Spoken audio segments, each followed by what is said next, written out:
mean, we are a bit smaller group here, and I love that I can see everyone's faces. So if you have any questions that come up as I'm speaking, feel free to unmute yourself and just ask. This is, completely can be like a roundtable discussion. And I'll share my slides here as well. The presentation typically takes about 40 minutes, but again, if we do questions or if you leave them till the end, that's fine too. And even if you have anything relative to your business or industry, happy to answer more specific questions as needed. So let me figure out which screen Are I you need. able to share? Yes, definitely. I'm going to open that right now and see if I can also. Okay, whoops, let me minimize you guys. Can everyone see this screen? If you could say yes, just because I can't see you at the moment. Yes, Yes. You we can? we can see it. Yes. Well, Okay. we're seeing your presenter mode, so you might want to Yeah, okay, let switch me your get rid of that. screen over. Yeah. Okay, so let's just go with view. So because I can't see you, all the more reason to just unmute yourself and ask a question. That will probably be the easiest. I don't know does anyone know how to get out of presenter mode? Escape. Just press your escape button in the top left, and Oh, I see. yeah. I see. Are Okay. you working with two screens? I am, that's why. So Yeah, actually, you need to just select the screen, and that is the full picture of your presentation if you're able to okay. do that. So hold on one more sec. I'm going to stop sharing for a moment and I'm going to pick my other screen, which will be helpful. See, There's it's just all technology difficulties today. If something yeah, must be in the air, that's all that it something's is. in the air today. It's so Okay. nice to see so many members I haven't met before. So thank you for being here. And we even have somebody here from Travel Alberta or Travel Manitoba, pardon me. So Oh, welcome. nice. If you guys can all right click on your names and make sure that your name is actually up on your screen, that would be great. Also for myself and Rachela to be able to know who's here. Thank you. Okay, Okay, now can you see the big screen? we're ready to go. Awesome. Okay. So, of course, this conversation is going to be mainly around risk management for outdoor recreation, adventure tourism businesses. That is my, well, have to, hold on 1 second, get my mouse to another screen. There we go. That is my specialty. So I have spent the last 10, well, it's going on more than that now. We're on about 15 years. So I need to update that in travel and tourism. Obviously, risk management. The big thing for me when it comes to this industry is really thinking of outside the box solutions, just because it's not a one size fits all, especially when you're talking to insurers. I used to manage a travel agency myself, so tourism really is something that I know well. I obviously love the great outdoors, and the types of businesses that I work with and specialize in are things like remote fly and fishing lodges, zip line companies, mountain bike clubs. I actually run a mountain bike club program across all of Canada. Off-road vehicles. I work with a lot of provincial and national associations that does a lot of liability that extends to all of their members. I have the one and only shark cage viewing expedition that is out in Nova Scotia. Talk about a hard risk to place, but we got it done. Boat rentals, anything along these lines, racetracks, karting. This just gives a snippet of kind of the industries I do. It's still a ton of guiding, trail maintenance companies as well, tour operators, yacht clubs, marinas, and a lot more. So we're kind of going to highlight a couple different companies here when it comes to, for example, whale watching companies. So I work with a few large ones on Vancouver Island. And whenever we're assessing a risk, of course, the question is pretty simple in any business. What could go wrong? Right? What could go wrong with whale watching? It could be anything as simple and obvious as damage to a boat. It could be a storm that happens and there's passengers on the boat and it capsizes. There could be weather damage to the boat while it's moored. The guests could be injured. Guests could lose their personal items, or the boat runs into rock or land. So all of these things are what we try to look for insurance policies to actually respond to either defend if there's a lawsuit or to pay damages if something happens. And we try to keep coverages very broad, so there's a lot less back and forth about whether or not they're going to pay out if something goes wrong. A boat gets stuck at sea causing emotional distress. That has actually happened before too, where some international guests had come to Canada to go on a whale watching company, and there was a storm at sea, and they actually sued for emotional damages. So really anybody can sue for anything these days. Same thing here with the zipline company. We work with quite a few of these. I love putting the crocodile in here because there actually are zip lines. One in Ontario that we work with, it actually goes over an orangutan sanctuary at the zoo in Ontario. Try explaining that to underwriters. But the big thing is the risk is still the same, whether there's orangutans or crocodiles or something underneath. The fact is that somebody could fall and get injured. Someone could hit their head when they're about to go on the zip line. This person at the bottom isn't wearing a helmet. We would not actually look to insure them. Insurers don't want anybody that's not, or any business that doesn't have a helmet. The danger below, trees fall on the line. So if there's storms and now there's physical damage of the property itself, and fire. And, over here in the Okanagan and just, Western Canada in general, fire is a big one that we really want to make sure we negotiate coverages with, especially wildfire coverage, and not have any exclusions on that. So a quick synopsis.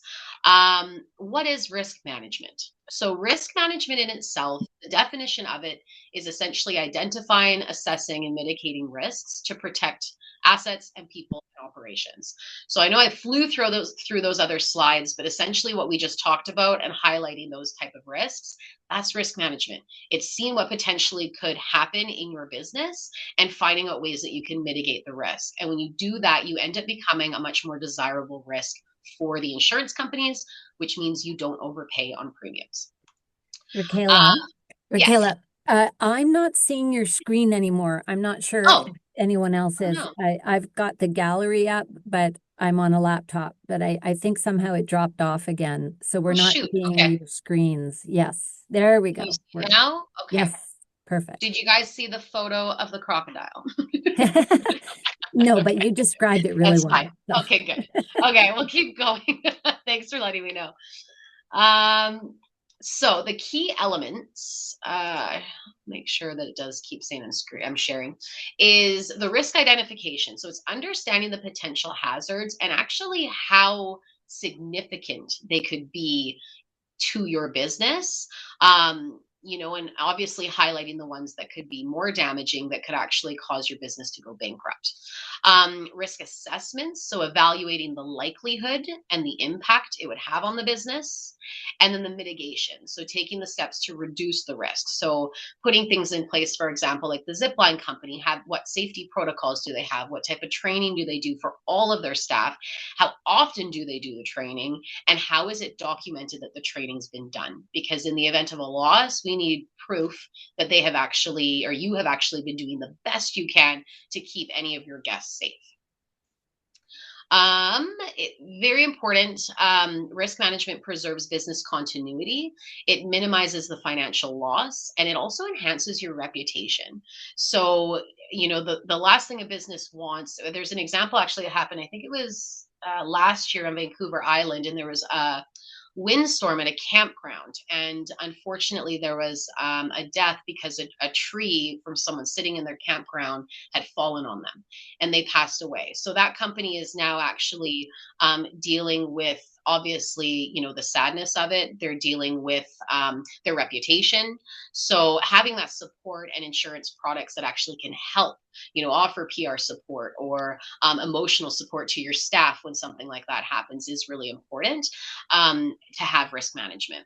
And business continuity is a big one too. For example, the mountain bike clubs, I work with upwards of about 40 different clubs And all of them have the same risk management. I present the same risk management strategies to each one. So they actually are a better risk in the eyes of an insurer because they're all doing things safe together. And if one mountain bike club has a loss, it's going to impact all the mountain bike club's premiums. So it really is important to stay up to date with what other businesses in your industry are doing too, and how they're keeping, their staff and any guests protected. And then this is just an example, but I've given a ton, but this is just, a lodge implementing bear safety training for staff and guests, just as an extra precaution. So what types of loss or damage could impact a business operation? So of course we have the external things that are completely out of our control. Physical damage, storm, flood, hail, wildfire. Every year on the Canadian Insurance website, they post the total amount in that previous year that the insurance company had paid for a loss. And it's in the billions across Canada between everything we get from floods to fires to hail. It is exceptionally high, and every insurer likely is sharing in that loss too, which we'll get into. What types of loss or damage could impact a business? Loss of income. And this is one where a lot of people don't think too much of it, but it's if you have that property damage, what are you going to do with all the reoccurring costs of your business? If you still have to pay some wages, your insurance, maybe a mortgage, how are you going to pay that if you aren't able to operate because there's physical damage to your location? So there's coverage for loss of income. Injury to others, of course, is a big one, bodily injury, and they sue. The reputation we touched upon. Property damage, cyber attacks are they're one of the top claims that are happening right now, and they're usually to small to medium-sized businesses that are a target. And we'll get into a little bit of cyber attacks as well, but that's a huge one that can impact the business, reputation, loss of income. Theft of property, of course, is a big one. If you don't have your assets, are you able to operate? Fires, we already said. Employee misconduct is an internal risk as well. So the way that insurance works and the way that insurers view covering risks is that insurance works by everyone chipping in a little so that no one has to face a big loss alone. So that's the idea between insurance premiums, especially in certain industries like tourism. Everyone is paying a premium annually that in the event there is a large loss, those insurance companies have the means to actually pay out that loss. So the concept of the insurance is to spread the risk from one person to many. And that's how usually if we have the consistent risk management, we're able to negotiate lower premiums because we're spreading the risk and you're in a better risk management position. So people pay money into the pot, their premiums go to the insurer, and the idea of insurance is to spread the risk from one person to many, which grows larger, and then the insurer pays out for those losses of the few from the contributions of the many. So that's just kind of an overview for insurance. And I mean, this has been going on since forever. Insurance was, I don't even know, founded in the 1800s. So it's a lot. This is the slide I was talking about that you can find. Now, this is from 2023, but it gives you an idea. And now I think we're close to about 5 billion in insured damage estimates, is what they're estimating for last year. It is continually going up year on year. So everywhere from coast to coast, we have millions of dollars that insurers are paying out only for property damage. This doesn't cover for bodily injury or anything like that.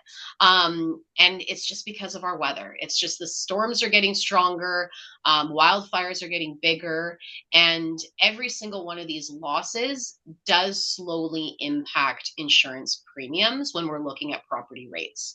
It can be anything from the location you're in, if you're in a floodplain, if you have been near a wildfire, if you have property insured and you and you're trying to change your coverages or renew during wildfire season, an insurer typically will not add or renew coverage, or so they'll renew coverage, but they won't add or change coverage with if there's a fire within 50 kilometers of your business. So if you are in that area, it's important to get your renewal dates outside of wildfire season, just so you don't have to deal with that headache. But this just gives a big snapshot of kind of what we're dealing with losses. So how does an insurer actually view a business's risk management process? So the insurer's perspective, I am the broker working on behalf of my clients, and I like to think of my job as being able to interpret what an insurer is saying because there's a lot of insurance jargon that is out there, and insurers have a very square box on how a business needs to fit. So it's up to us to truly understand an industry, which is why I like to be a specialist in tourism, because then I know the risks that are being faced and I can present them properly to the insurer and have a very educated conversation with them to say, yeah, this is going to work. This is why you should insure them. And the biggest thing for them is if you can show risk management and a care in your business and you're updating your processes, you're less likely to get a claim. And that's exactly who they want to work with. That's who I want to work with too. Insurers focus on predictability. So are the risks documented and addressed systematically?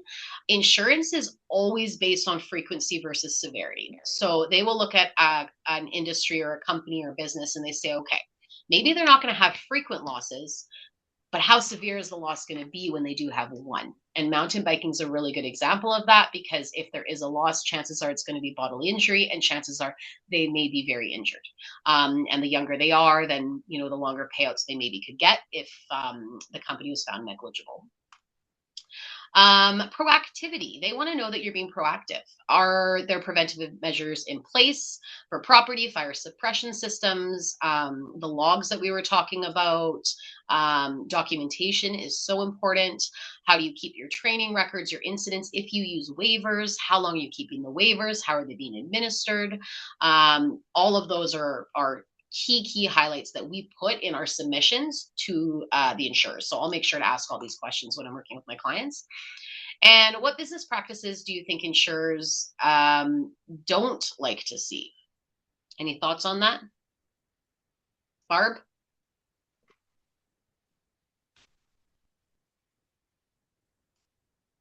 Oh, I thought you had your hand up.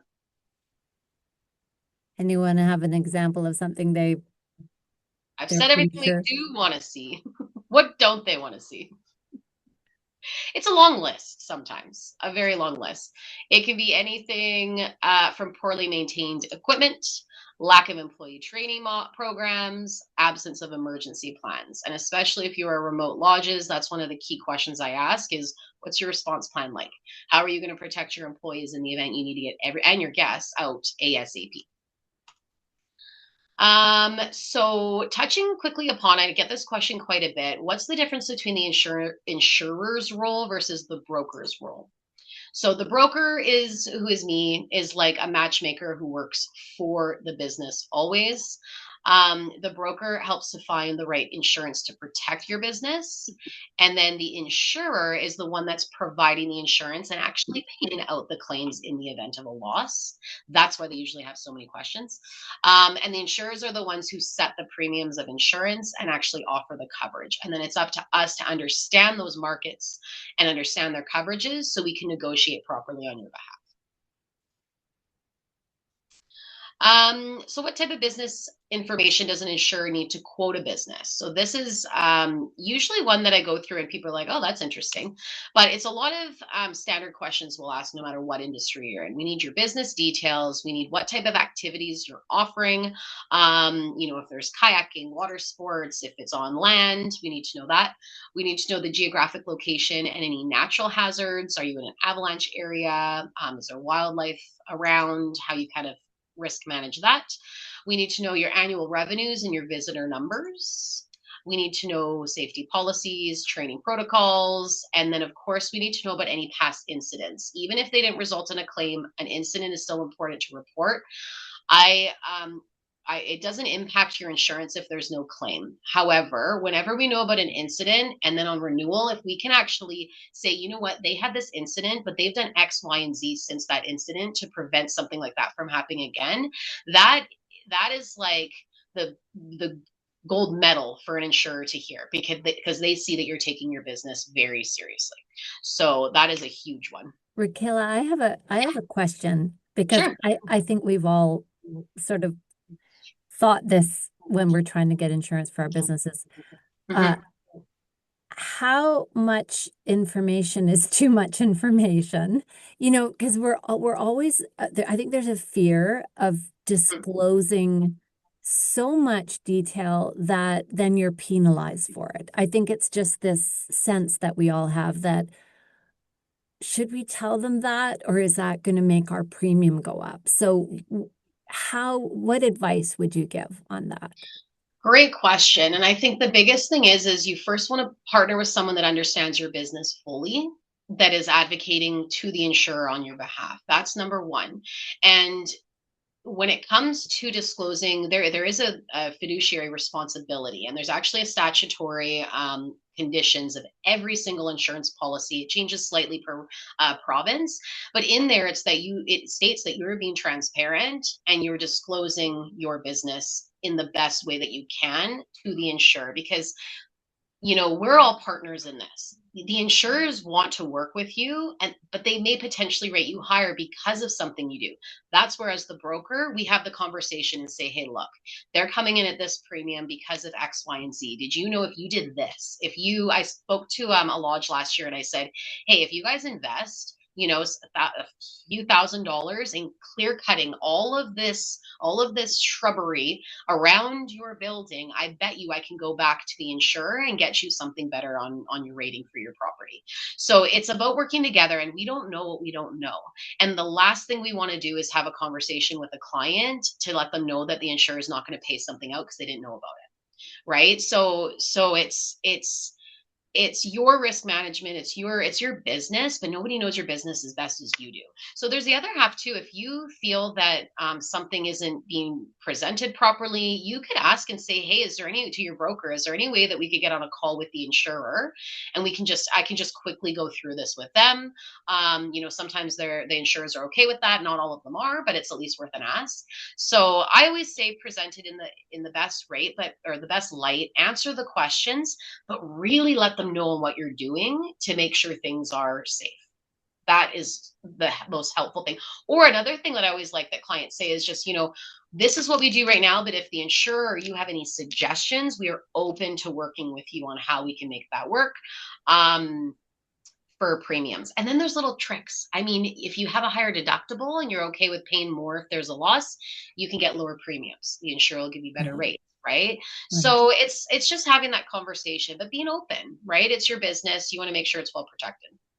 Well, I think that's fabulous for all of us to understand. And I think the what I got so excited about when you and I met in November was the way you described putting together really fantastic information and policies and procedures, and just being so prepared for your insurance application, and mitigating all of these perceived risks, that it makes you way more insurable, and Mm-hmm. hopefully at a lower rate. And so this is a good question, because Amber May is asking, Yeah. or it's saying that, and we've heard this from lots of businesses over the years, that, oh, we can't get proper insurance. They perceive us as too risky. Mm-hmm. Maybe you could address that for Can I Amber. ask, Amber, what your business is?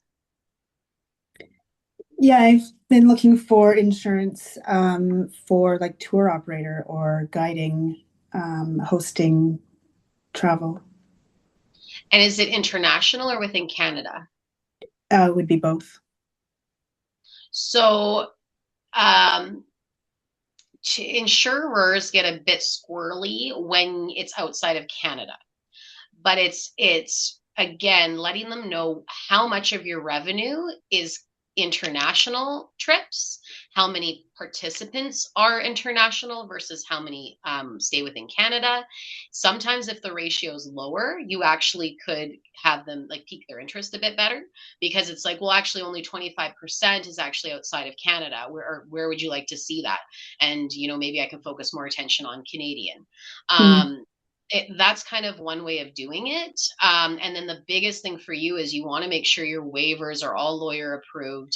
You have your terms and conditions for your booking agreement. If you're using any third-party operators in other countries, you want to know if they have insurance and if you could be added on to their insurance policy. And then that helps. So then, when you go to the insurer, the broker does, they can say, oh, yep, this is what they're doing. However, they're removing their risk and it's going to a third party in another country. They're just there as the host. They're just there, they're guiding, they're going on it, but they're making sure that they're following all the regulations of that country and somehow limiting their risk. So there's ways to do it. I know that the ACMG, is it like backcountry guiding? No, that you do? No. Oh, okay. What's the experience, Amber, that they're telling you is too risky? Any of it, I guess, going But internationally, but like just hosting, just me even taking people seems to be too risky, and I don't know whether I'm just going. What is the product? Are you taking them on backcountry hiking, or are you touring in the city? What is it what's the activity? It can be any. No, but what's the focus of the business? Like the focus of the business is plant-based dining, like group activities. Plant-based dining. So it's you're doing that in different. We're doing them small group trips in different locations with food being the primary aspect. There will definitely be hiking. There will definitely be city parts as part of it, but food and plant-based culinary, like dining in place in cool places that are not inside of a building with food safety and sanitation equipment there. So yes. It's like remote dining experiences. And is it foraging? Like, are you foraging the food and then cooking it there? No, unless we are, in different locations, we will take part in different excursions with different local based tour operators that may do some foraging or may do some, market visits before they're preparing the food. Yeah. And you're preparing the food, like you're cooking the food? No. I'm not preparing the food. Okay. It's always a third party? Yeah. Yeah, I mean, it doesn't sound too risky. It's just, I think maybe they didn't understand what it is properly that you were doing. And then really highlighting the fact that it's like, I'm not in control of the food safety. This is a third party. And then knowing if they have insurance, that's really helpful, because then you can get added to their policy as an additional insured, and then they're responsible for the food. Yeah, interesting.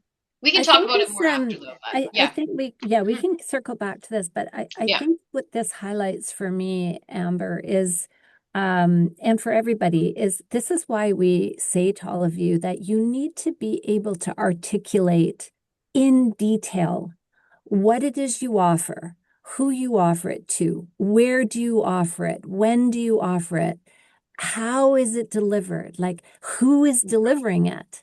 And what is all the equipment and all the facilities that you use to deliver it? Like it's literally like understanding your product so well that you could, in one run-on sentence, tell somebody, absolutely, what is it that I do? Yeah. So it took me a few tries to get to what you do, Amber. So I would work on that, because sometimes we're actually confusing the insurers with, they may be jumping to conclusions about what you're doing, and it's not even what you're doing. Do you know what I'm saying? And that is bang on it. It's really, really a good reminder. Even when I started in this industry, I look back at the submissions I'd send to insurers and I was like, whoa, no wonder they declined that, because I didn't know what I didn't know, right? So I would just take the information that a client would give me without asking all the proper questions.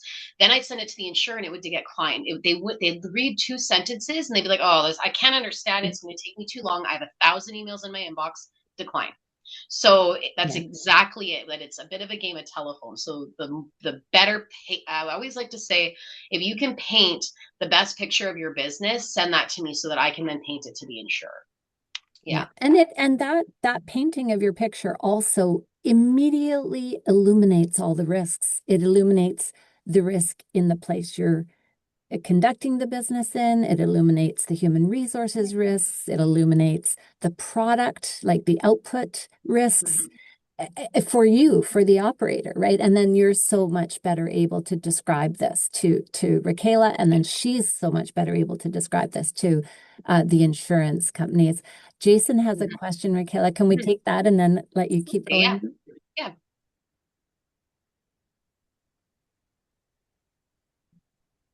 Did we lose you, Jason? Oh, where did Oh, he you're go? muted. Oh, There we There we go. go. there we Does go. that work? Yeah. Yeah. Um, I have a charter, a whale watching fish charter, and I contract out to another captain, like you know what I mean, like a subcontractor to Yeah. take a couple tours. Is Mhm. he covered under my insurance? He's operating and in control of your vessel. Yeah.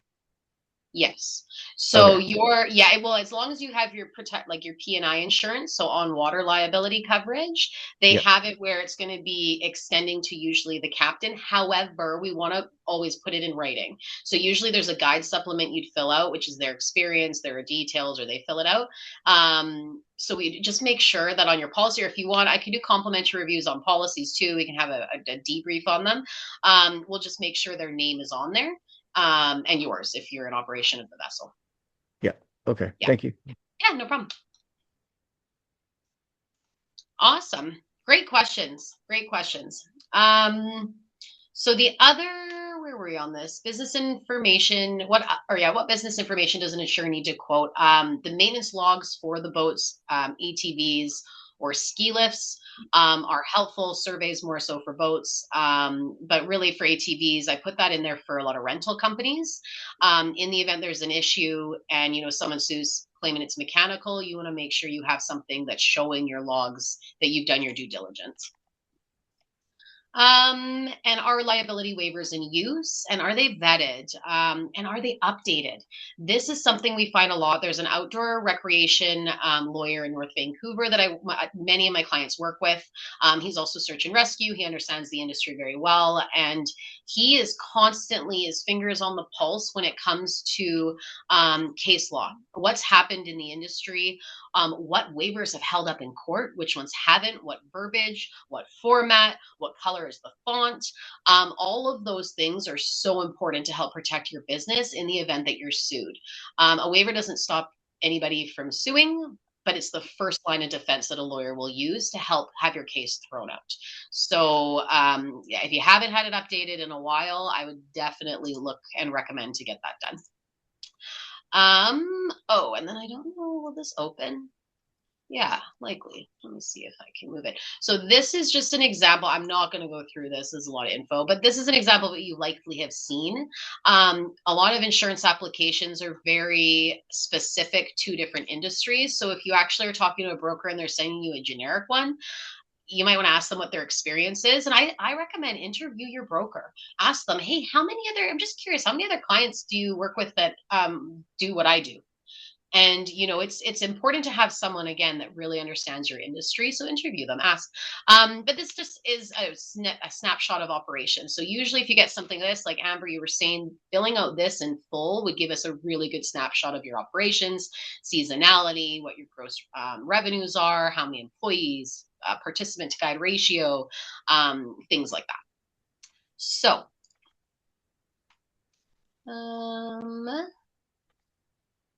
So into the waivers, I will go over. Now, I do have to give a highlight. I'm not a lawyer in any way, shape, or form. So anything with waiver verbiage, I will always refer you to go back to your lawyer to get a review done. But there are certain key things that we look at, and I can instantly say, oof, you know what, you need to get a lawyer to look at this because this is not up to industry standard right now. Again, why use them? It's an education piece. Waivers make sure guests understand the risks that they're taking. They could fall, they could get injured, weather. And it just encourages guests to be a little bit more take a little bit more precaution when they are on your trip.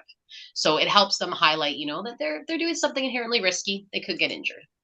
And like I said, exactly this, it protects the business. So it limits the business's liability if something goes wrong during the activity, and it shows that the guest agreed to participate knowing that there were risks. Insurance requirements. There are many insurers that require a waiver as a part of your insurance policy, and it'll actually have something called a waiver warranty on the wording. And in the event, and you always want to check the wording or get your broker to and highlight the wording. So under a waiver warranty, I've seen multiple different versions depending on insurers. Some of them have said, well, actually one recently, all participants must sign a waiver. This is for a mountain bike club that has public access trails. It is absolutely impossible to get the public to sign waivers to go hike on a trail or go use a mountain bike trail. So we ended up, that was on the policy they were currently on. I ended up moving them onto our policy that just says waivers are mandatory for participants in a sanctioned event that they are in charge of. So the wording is very important when it comes to waivers. We got some questions. Jason, I think. For the waivers, when you're doing the waiver support, and I'm in a weird position with the waivers because I got the charter, which is common sense kind of charter, where with the whale watching, the fishing charters, knives, hooks, and everything. But I deal with a lot of underage. So I get some parents, like 16 and over, they sign a different waiver. 16 and under, their parents sign a different waiver. But we're trying to figure out a waiver that's going to be protecting. So is it like just the wording that would be like when it's admitted to court or something does happen, the wording of the waiver in lawyer jargon is really what's going to hold up? Or can you use Chat GPT and like whip up a waiver? And is it better to keep it electronically or paper, or do you keep both? Or should you do paper and not do electronic?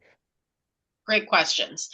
The easiest way to answer for the starting ones is it's your business and it's up to you on how you want to protect the business. Using things like ChatGPT, I mean, it's AI. It can make mistakes. It is also extremely smart. And I don't know if lawyers use AI. They probably do. However, when it comes to the case law and the cases that have been up to date in the past year, for example, whale watching tours, they know firsthand exactly where to go, especially if they're a specialist in the industry, for what exact verbiage on a waiver held up in court. AI may or may not know that, but do you trust yourself and your capability to put that AI waiver together that it is going to hold up in court to protect your business? Or do you want to spend a couple $1,000s to get a review done? It's not an insurance requirement to get it done annually. You just have to make sure that waiver is used. It's your due diligence to make sure that waiver is going to hold up. And I've seen some waivers that have not been updated since the 80s, and it actually admits that they're, if we're at fault, we're going to pay you $1,000. And I'm like, that's not a waiver, so it's things like that really, it's just, I'd say every 3 to 5 years you have that in your budget line and you invest in getting a review done on your waiver. And it's just something I think for added peace of mind, because there's nothing more stressful than having a bodily injury claim and then being like, oh no, now what? Right? Is my insurance going to cover it? Do I have high enough limits? Is my waiver going to hold up? Am I going to have to spend years battling this in court? Right? So it's your protection. I think that was it. ChatGPT. Oh, online versus digital, or digital versus in person, and then the minors.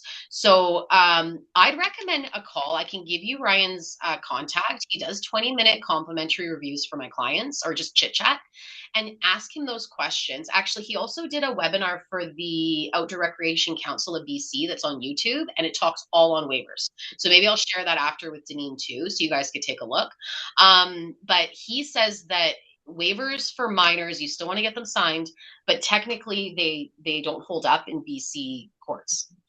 However, they'll still use it in their defense, right? So it's something that it's not a be all end all. You could still get sued and you could still have to pay out. It's just that's going to help them. He has a much more eloquent way of explaining that, but that's kind of my version of it. So yeah, have them review for the minors, and it's great that you're doing different waivers based on ages, just for verbiage. And online versus in person, it doesn't, in my opinion, and from the insurer's opinion, there is no mandatory requirement in the insurance policies we work or insurers we work with to do either. They just have things like make sure that they've had more than enough time to read through it properly. You're not rushing them, and you keep it on file for at least 7 years, longer if they are a minor, because once they basically could sue up to the age of 18. I think it is. Whereas an adult only has 2 years to bring forth a lawsuit, but you want to keep it just a little extra. So again, all great questions for a review with a lawyer too. Thanks, Rachela. And we've got Kim with a question as well. Sure. Yes, hi. I am a tour operator. I would consider it very low risk because I have licensed educators as guides for school groups that are mainly going to schools in and around the city. We do go to a camp for a couple of days, Camp Fircum, so it's quite well-known campgrounds. So basically everything is hired third party. I hire buses, school buses. I hire the camp to execute. The only thing that we actually do ourselves is walking tours. And we stay at school dorms. So how do I best present the application to get the best risk or best rate? Because I'm being quoted like $5,000 for something that I've never had a claim in the 10 years I've been operating. Never even had an incident. Yeah. So it's just so hard to pay $5,000 a year based when on nothing's something. come forward. Yeah. It will, so the way that the insurers will rate things is different based on property insurance versus liability, which your risk is more liability. If someone on a tour gets injured, especially being a minor, they could sue for, loss of future income.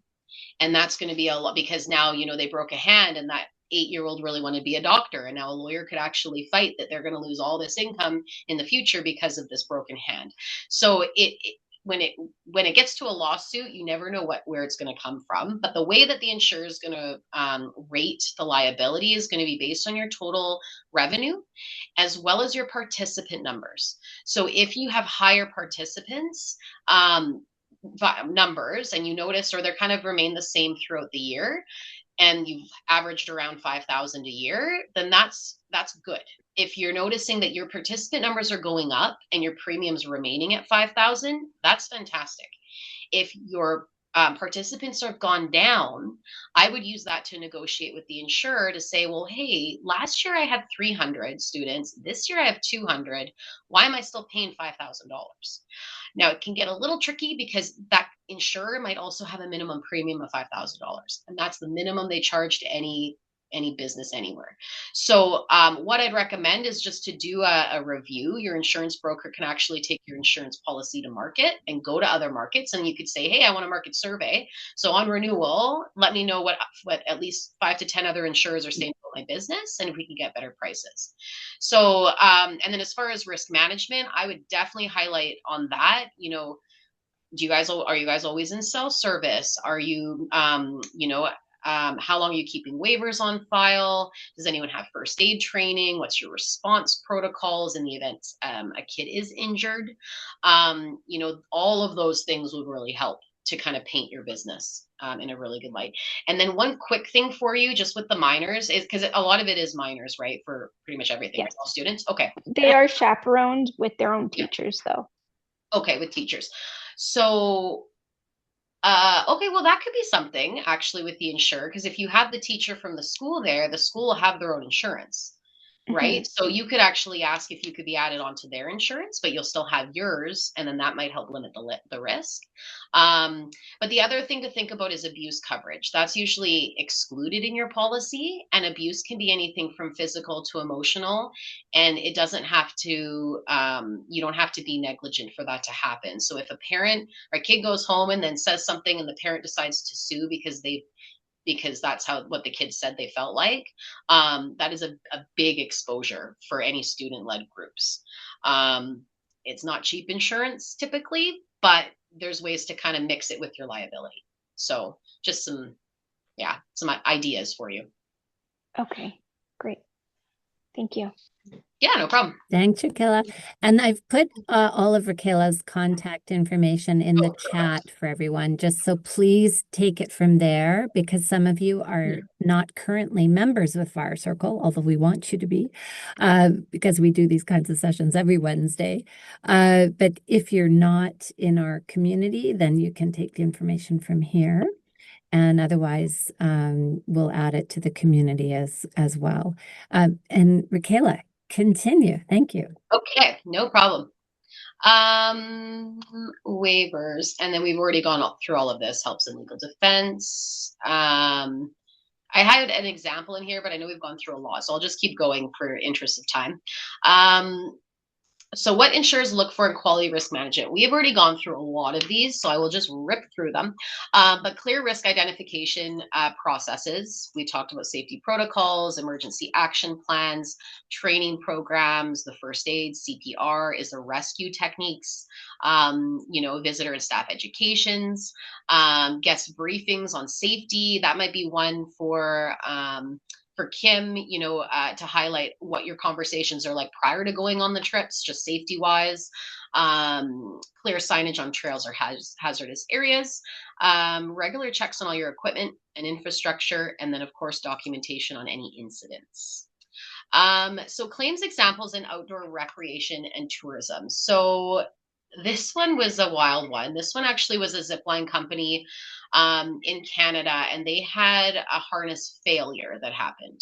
So how insurance actually helped them was it covered medical costs and legal defense costs of the injured party. It covered costs for public relations to actually help their reputation after the loss, which really highlighted what they've done to make sure that these harnesses will never fail again. And it highlighted how much money they've invested in that and how seriously they take it. Business interruption coverage for lost revenues because they were closed down for inspections. All of these are examples of ways that the insurance will help in the event something does happen and there's an injury. The lessons learned on this is the importance of equipment inspections and documentation, and then staff training to be improved on safety inspections. So that's what came out of that one. And this one is a fire that happened at a remote lodge. How it helps. So the property coverage and the insurance, you always want to make sure your limits include the cost to remove the debris. Otherwise, you may not have enough costs to rebuild. So debris removal, business interruption insurance was compensated for lost revenues over 18 months while it took that remote lodge to rebuild. It also included key employees' wages. So the key employees, that were crucial to the rebuild and making sure that happened, they still got paid. And then their mortgage, their electricity, their insurance, all of that got covered by their insurance through business interruption because there was a physical loss. Lessons learned on this is the importance of a fire suppression system for them just to really protect the fire from actually spreading internally, importance of clear cutting around the lodge to reduce the fire spread, and the importance of the staff training on using fire hoses, and just more fire training all in one. So this is now just a list of all the different coverages. You've probably heard of a bunch of these already, but this is just a basic overview. General liability covers if you're sued due to bodily injury or damages of somebody else. Commercial property insurance, so it protects the building, your equipment, and your supplies. Your business interruption, we just talked about lost revenues after a physical loss. Professional liability. So this one's more if there's coaches or you're coaching somebody, you're providing advice if you're doing trainings. Professional liability is a separate coverage that's actually going to cover in the event that that person you're training has some sort of professional loss and then they're suing you because of it. Equipment insurance, so protecting your high value items like boats and ATVs and ski lifts. Workers' compensation is a really good one. That's not done through your insurance, but of course you do that through workers' comp here in BC. So that's really a key to highlight, actually, if you do have that for your employees.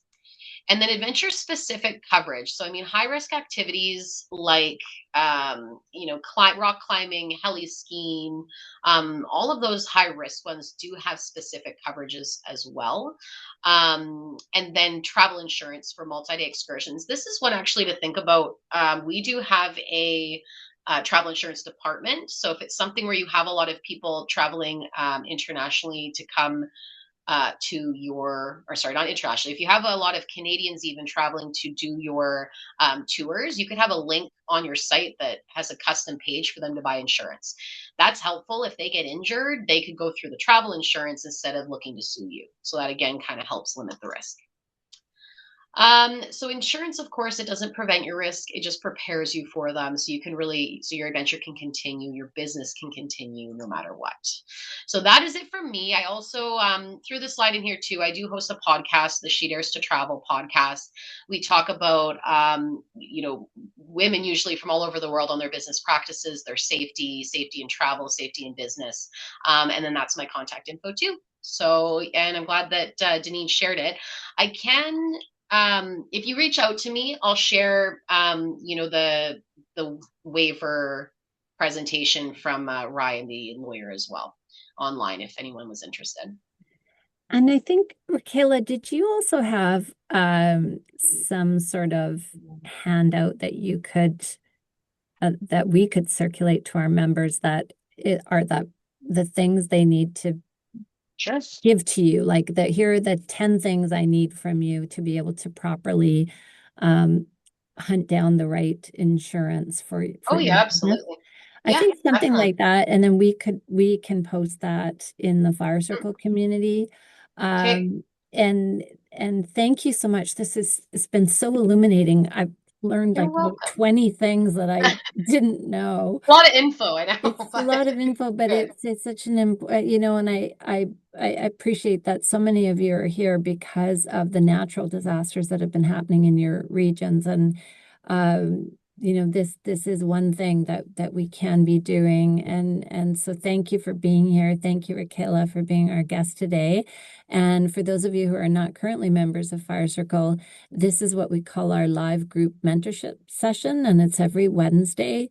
And I've put our URL for the Firecircle website in the chat for everybody. You can explore some of our programs there, but you can also explore the monthly membership, which is very reasonably priced. We also do a financial management workshop every Thursday for your business. That's really well attended because we're covering everything from pricing, packaging, partnerships, net pricing, cash flow, projecting your sales, for the next year, all kinds of topics like that. And on Wednesdays, which is our session today, we do a rotating list of topics every week. So thank you for being here. Thank you to all our members for being here, and we hope to see you next time. Bye, everyone. Thanks, everyone. Bye.